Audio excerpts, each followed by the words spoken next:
Hello and welcome to Xenducation Hit number 3 with yours true, Xendu, where we talk everything Zen and specifically Zen protocol. I do these videos for the Zen community and new people interested in first principles of crypto applied to a protocol which connects like-minded people from all over the world. Today, Xendu delivers this menu. We will first take another approach to the white paper and start to apply the message of first principles of crypto converted to real adoption, because we're seeing already now through testimonials and data that Zen really works in practice. Then we will talk about something else that we see, which is chain interoperability. Xenians are explorers, exploring the world of DLTs, breaking free from siloed communities. The rant this time goes to the mudda fudders. I'm gonna talk straight to the fudders. I knew you would come. I've been waiting for you. But first, the disclaimer. None of this is any financial, legal, or tax advice of any kind. This is purely educational. I don't want your money. I don't want your email address. I will never ask you for that. I will never DM you. You should be aware of scammers. There is risk involved in interacting with protocols. You need to have your big boy pants on. There's no promises being made. There should be no expectations. I might express personal view does not necessarily represent the Fair Crypto Foundation. I don't cross-check everything with everybody. I'm just going here, guys. So let's begin by talking about the low barriers to entry. Already now we can see interesting things happen with Zen in its journey towards adoption. We hear testimonials daily of Xenians telling us how efficient Zen is to onboard normies. Parents, kids, friends who have known for years that their little buddy, which is you, are in crypto but never really understood what crypto was and when a Bitcoin is and what is a Vitalik. Now, for the first time, being able to themselves interact with the protocol much more easily, and also in a safe way with self-custody. Zen minimizes the barriers for entry and puts them on a self-sovereign path and gives them the proper habits to navigate much more safely out there, better resistant to scams through education. We hear it every day, guys. It works. Normies are being onboarded into blockchain much more easily. So let's start to discuss this path of self-sovereignty that we talk about all the time. First, we have these 3 basics that the normies need to understand in order to start. It's wallet, gas, and security. These are the minimum core fundamental blocks that they need to adopt in order to participate. Then, when they have this, they can continue to explore. And what they will explore is the tenets of blockchain, the first principles of crypto, which are decentralization, self-custody, peer-to-peer value exchange, counterparty risk resistance, transparency, permissionless systems, and censorship resistance. This collectively is the core value proposition that Zen can bring and offer, because this is what Zen protocol itself lives up to. When we onboard the 96% and also reschool the 4%, this is what we need to educate them in. This is the curriculum. If they master this, then they can become self-sovereign for real. So how does the path look like to become self-sovereign? Well, let's start by defining what we mean. First, we have the normie, and then we have the end goal, which is to become self-sovereign. So the normie has little or no control. He's exposed to high risk. He's governed by central systems. There are intermediaries in his trade, and there's no transparency. The self-sovereign individual is educated, can be much more safe. He understands the rules of the game, so to speak, because he can see it, because it's transparent. There are less surprises, there's less unnecessary uncertainties, and ultimately have more control over his own destiny. The path leading to the way of becoming self-sovereign is through education of this curriculum. This is how you transform a normie to become self-sovereign. The Zen value proposition is the road that the normie can take to become self-sovereign. He must study the curriculum, and your job is to help him with that. It's only when you do this right, it's only when you have this platform, you can then begin to explore the world of economic opportunity in a sustainable way. If you neglect any part of this path, you are going to sooner or later get wrecked, either by a whale because it's centralized, or by an unknown force you didn't see coming because it wasn't transparent, or by misalignment in incentives which you can't control because you didn't have custody of your coins. What's the point of acquiring millions of dollars if you can't be free with it? If it can be taken away from you in a heartbeat? If you can't move freely in society? You get censored for what you say, so there's no free speech. People see volatility in crypto and think they can neglect due diligence and just put money on anything, and then they rely on hope that the number go up forever. But you can only be truly self-sovereign if you can be in a system which lives up to the tenets of blockchain, the first principles of crypto. And this can only truly happen if you educate people about it by helping them on the path to self-sovereignty, because then they will see the systems that they interact with and how they react to their freedom. Zen is a tool to help us achieve this for everyone. People come in screaming, "There's no utility of the token 14 days after launch." Guys, utility will come, plentiful. And why? Because the reason we made this community so big already is because there is a need for a system based on these values. And they will opt in with the minimal barriers we have set up and wait for mint, and while waiting help to build a Zen vision and get educated along doing so.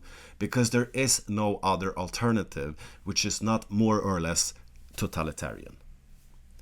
By the way, it would be cool to make this into courses somehow. If you have any ideas, just hit me up in Telegram. No paywalls for education, however. Satoshi's white paper changed the world forever. It made us start building an alternative system. But after 13 years, we only have 40 million accounts or so. We can't just sit around and hold hand and hodl and wait for adoption to take place. It's not fast enough, not by far.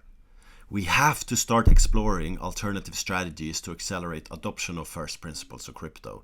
Zen can do that faster than anything we have seen. You have seen how fast we can spread this. After 14 days, we have 17 million accounts already. And yes, you cannot compare these 40 million to these 17 million. It's apples and oranges, by far. People have multiple wallets, we have bots interacting, etc., etc. But we do know we have a huge population already, and it's about to become bigger. It will adopt faster because the barrier is lower. Simple as that. If you're serious about the reason Bitcoin exists and what it stands for, you will also realize that Zen is not contradictory to the goal of spreading first principles of crypto. It's complementary, if anything. It will broaden the awareness of the first principles of crypto to everyone. So this is a suggestion for an onboarding process of normies, which we can call the onboarding process of a normie, version 1. And the process is simply: step number 1, of course, get a wallet, get some gas, and then you go and get your C rank. And in between you claiming your C rank and claiming your mint, this is the window of enlightenment. This is where you have time to educate and get educated about the curriculum before the claiming of the mint. This is your opportunity to teach normies about the first principles of crypto. So these are the topics you should teach them, and this is your window of opportunity. And then you go and claim your mint, and then you can utilize Zen. You can stake it, you can deposit it in DeFi, you can trade with it, etc., etc. So this is just an example, and criticism towards this tactic specifically include applying safety in the first step, since you could basically get hacked of your claimed C ranks within the window. But there's a small discrepancy here between adoption and security to be aware of. I'm not going to tell you how you teach your kids. The community will iterate this together and find the best practices and iterate the onboarding process. I'm just throwing out a first version of an onboarding model intended for further discussion in the voice chats and everywhere else. This all goes under the concept of free education, digital ownership amplified. Zen is a tool to help a fellow human being with the lowest barrier to entry possible. Now, let's talk about chain interoperability. We are on 7 chains already. And another really cool thing we see is that Xenians community members are starting to explore the world of crypto cross-chain. Many have been isolated in one or a few chains, but now we see more and more that people try out new chains that they never tried before. Not only trying out, but also reaching and joining members of other groups on other chains. We have been talking about interoperability for years in crypto, but interoperability is more than the tech synergies. It's also about the community interoperability. Each chain has been focusing on solving problems such as the blockchain trilemma, but they've also been going about it differently and also been focusing on different problems, which makes them domain experts in certain fields. We need to open up these siloed communities and explore these together, and thereafter we will be better educated to adopt the best practices. Zen is economic energy that connects all the chains. Zen being the community cryptocurrency. Zen realizes there's more to unite us than there is to separate us. Without funders holding, without centralization, embedding Satoshi's first principles. And it's absolutely fantastic to see people really going cross-chain and explore new worlds that they weren't incentivized to do before.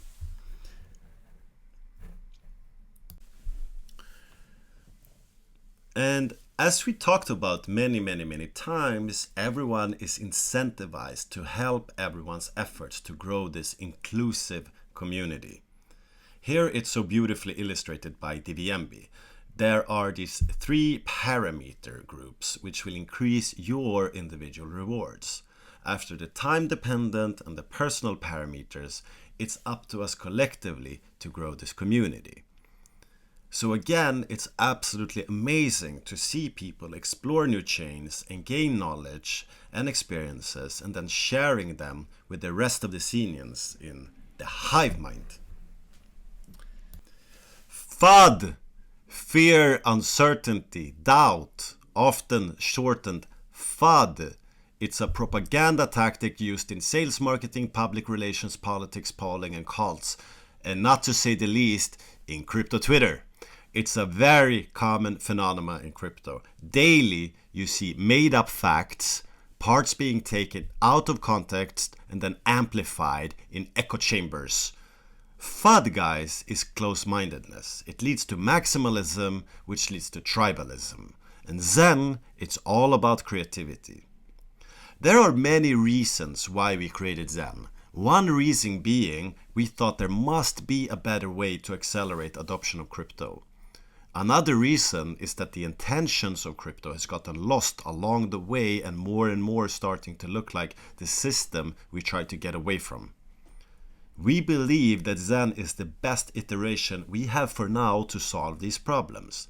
And as long as no one wakes up tomorrow and stops believing it's important with the tenets of blockchain, we will continue to go full speed ahead with the protocol.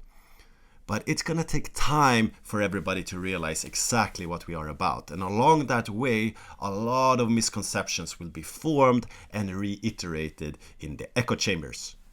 People spread these things because they're either toxic Tonys in general, they don't understand what we do or how it works. Some people even take pride in not reading white papers. Some feel threatened because they know the power of Zen is huge and it will impose their holdings in other tokens or their system which doesn't live up to the first principles.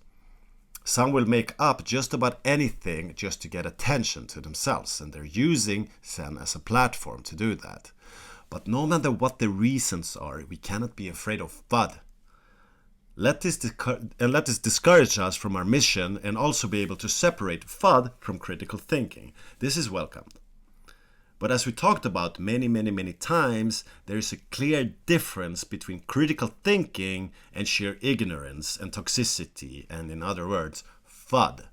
So let's debunk some of the FUDs right here, right now. Let's do it! So, first of all, Xen has been exploited. Xen protocol has been audited and Xen has not been exploited.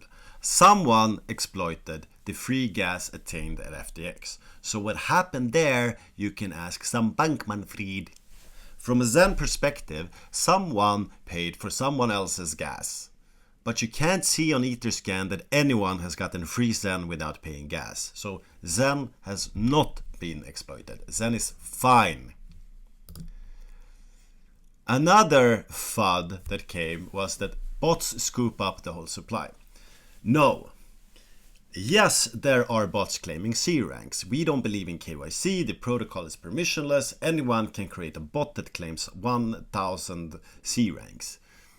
However, they will have to pay gas for each claim. They are incentivized to choose a long mint term, which increase the future uncertainty of gas claim in the future for also paying gas when minting.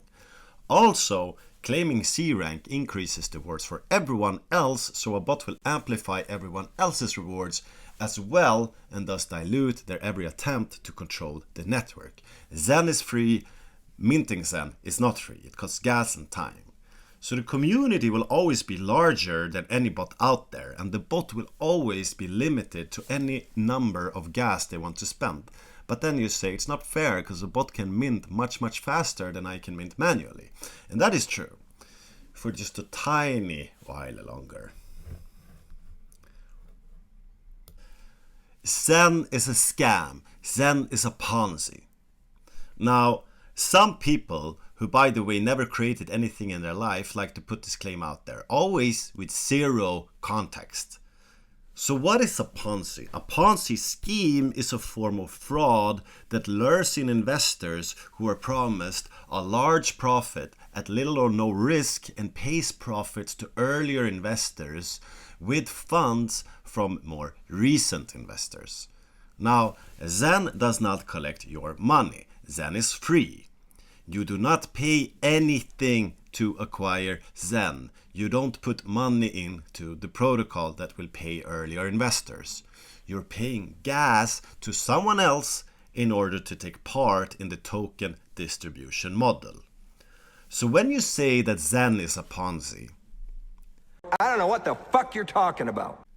My personal favorite I've heard is Xen is Ponzi-like. You know, it's not a Ponzi. It's not a Ponzi. It's Ponzi-like. It's a Ponzi-esque kind of a protocol. When someone says Xen is a Ponzi, just ask them to define what is a Ponzi and then have them describe exactly why they argue Xen is it. You'll probably not get a reply to this because the only reason they say Xen is a Ponzi is to get attention, or they haven't even read the white paper in the first place. Xen price is down 99%. Now, from where exactly? Xen started as a fair launch with no pre-mine at all with a price of 0. We didn't set the price. It started at 0. So when someone says it's down 99%, I ask them from where exactly? Although it's true that it's down 99% from the all-time high, but it's from the initial hours of the price discovery, which was insanely volatile, where sellers put the price high and some with their big boy pants on accepted that price. You mean from that point? As we talked about multiple times, the supply is highly inflationary. The supply started at 0. If you mine today, you can mine a lot of Xen. In 8 years, the mining will be very difficult and the inflation will decrease to 0.000000001% for all. That's not taking into account the deflation, which probably will happen since there is a burn function in the contract. The EAA and the AMP are doing just like they are supposed to, and making the mining of Zen disinflationary. It's happening right now. That means that yes, there will continuously be a lot of Zen flowing into the market. And where that price will find equilibrium is completely up to the market. We didn't pre-mine. We cannot manipulate the price. If you participate as a buyer or a seller in that trade, you are completely responsible for your trade. You have to realize that people are indoctrinated into the belief that sustainable value of anything only comes from fast price appreciation, or the assumption that economic opportunity is the one and only driver for incentivizing adoption. Economic opportunity is strong, it is important, but fixation of it is counterproductive. This is a result of having pumped crypto with only dollars and cents and measuring success in market cap and TVL only. It's like, yeah, I want to change the world, but I need to do it in a Gallardo. It's the same idiocracy as we measure nation states' well-being in GDP. We want to grow crypto with humans instead. Population. That's what we are doing here. And we are telling everyone that, hey, you can mint Zen for free plus gas plus time. So to come here and say that Zen is 99% down from initial price discovery, it's like, what's your point with it really? Are you claiming that in order for systems to be built, they need to show positive price appreciation ASAP? Because when you do nothing else but to stare at that chart, what's happening to the adoption of Zen is amazing. We're spreading the network faster than any network ever has. This is why we let the prize guys comb each other hair at a separate group, by the way. Validators can mine Zen for free. Ethereum validators are not able to add their own gas-free transactions into block they propagate. This goes for validators on networks that adopted the EIP 1559 fee structure as well. Ethereum validators cannot set the base gas fees. The network itself sets that up. It is not possible for any validator to add gas-free transactions to game the Zen token creation and distribution model by being a validator. Jack Levin is also not a validator on any of the 7 chains Zen is currently launched on. Zen was mined prior to launch. Now, this would not even be possible because a C rank must first be claimed before any Zen can be mined. And as you can see by looking at the Ethereum block explorers, first you can look at the Zen contract and when that was deployed, at which block height. And then you can see that the C rank that first was claimed was at another block height. Therefore, the contract was clearly deployed prior to any C rank being claimed. We arguably did the most fair launch in history of launches. You can verify that the supply started at 0. No pre-mine, no founder allocation, and no team allocation. FUD will come, guys. It's just how it is. And we have to do everything we can to keep the communication open to teach new people about the first principles of crypto. But it also means we have to be sharp to educate people to distinguish the fudders from the facts, because many of them refuse to read the white paper. FUD will continue to come. Zen is making people tremble right now into their spine, if they have any in the first place, that will say. These fudders, some of them have large audiences, and some listen to them without verifying for themselves. And then you have echo chamber 2.0 of supporters saying, see, I told you so, Zen was bad, I knew it. Some of these fudders, they want to be seen as some kind of hero for protecting the little investors from a protocol where they can mine a token for a few dollars. You have to reflect about the people who are saying these statements without backing it up with any proof whatsoever. If they so easily can say things like this that aren't true, what else are they saying that might not be true? Don't trust, guys. Verify. It's not only for systems, it goes for people too. That's why we believe in transparency and open source. Listen, at the end of the day, it's very simple. Either you take part of this amazing experiment, because Zen is an experiment, just like anything else out there, fiat or crypto. No system has found harmony to stand the test of time. To take part, you need to pay some gas. If you can't afford the risk, go to another chain, pay less gas. Or don't do anything at all. You will own nothing. You will be happy. So today we talked about the effect we see of adoption thanks to the minimum barriers to entry. It's way easier to onboard normies into blockchain with Zen. And we discussed how a curriculum could be started to be formed by starting with the very basic requirements to participate on the protocol, and then the first principles of blockchain, the tenets of blockchain. But we also see that the community interoperability is working. Xenians are curiously testing out new networks and breaking barriers. And then we also addressed some fun FUD. We broke down the fudders' claims, who can now go and be ashamed of themselves. That's it for this time, guys. Now I'm gonna go eat some fudders for breakfast. Over and out, 10-4, etc, etc, etc, etc.